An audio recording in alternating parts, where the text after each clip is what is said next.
Después de haber visto las operaciones de suma, resta, multiplicación y división con grados, minutos y segundos, vamos a ver los tipos de ángulos que hay.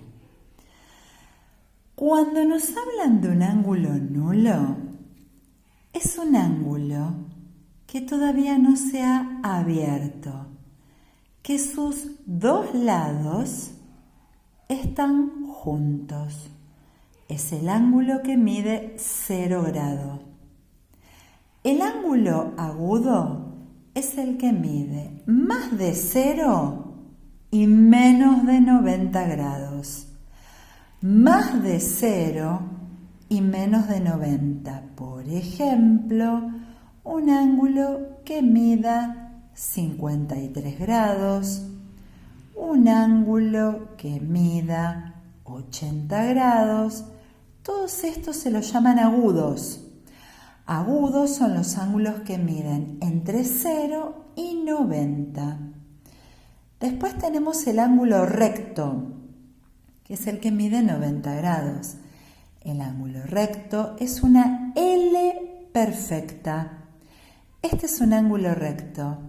Siempre a los ángulos se les pone como un pedacito de circulito para marcar en su interior la medida de ese ángulo. A los ángulos de 90 se los caracteriza por hacerle una especie de cuadradito y mandando ahí adentro la medida de su ángulo, 90 grados.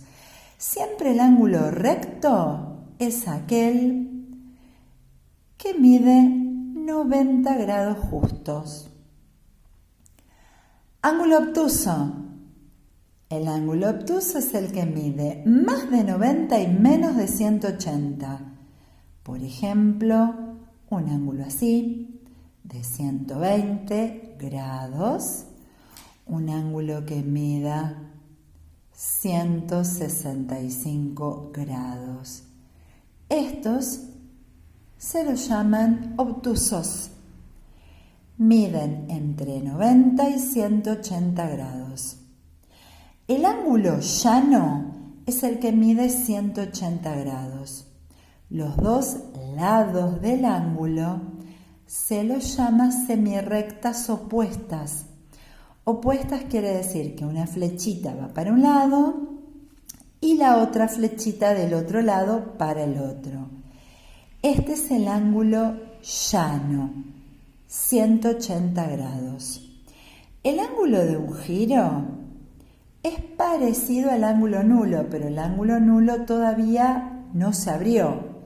El ángulo de un giro, sus lados coinciden, pero dieron una vuelta completa. Miden 360 grados. Después tenemos los ángulos consecutivos. Los ángulos consecutivos son aquellos que comparten el vértice y un lado. Por ejemplo, si yo tengo este ángulo, el consecutivo tiene que tener su mismo vértice y comparte este lado. Estos son consecutivos.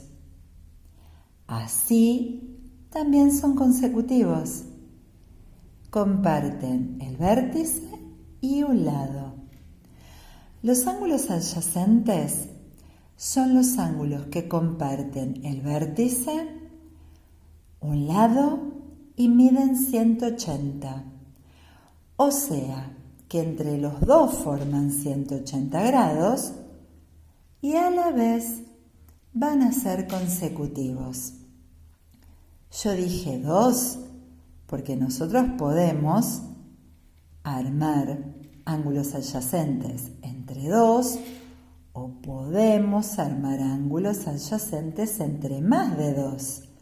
Mientras formen entre los 3 180 grados no hay problema. Por ejemplo, si este mide 100 y este mide 80, este puede medir 50, este puede medir 80 y este ponele que puede llegar a medir 50 grados también, porque 50 más 50, 100, más 80, 180 grados. Y los ángulos opuestos por el vértice son ángulos que comparten el vértice y los lados de uno son también semirrectas opuestas del otro. O sea que este es opuesto por el vértice con este. Es como el relojito de arena. Yo siempre digo que los ángulos opuestos por el vértice es como ese reloj de arena en donde la arena de acá cae hacia acá.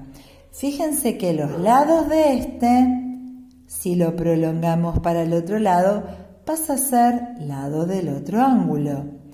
Y el lado de este pasa a ser ángulo para el otro lado.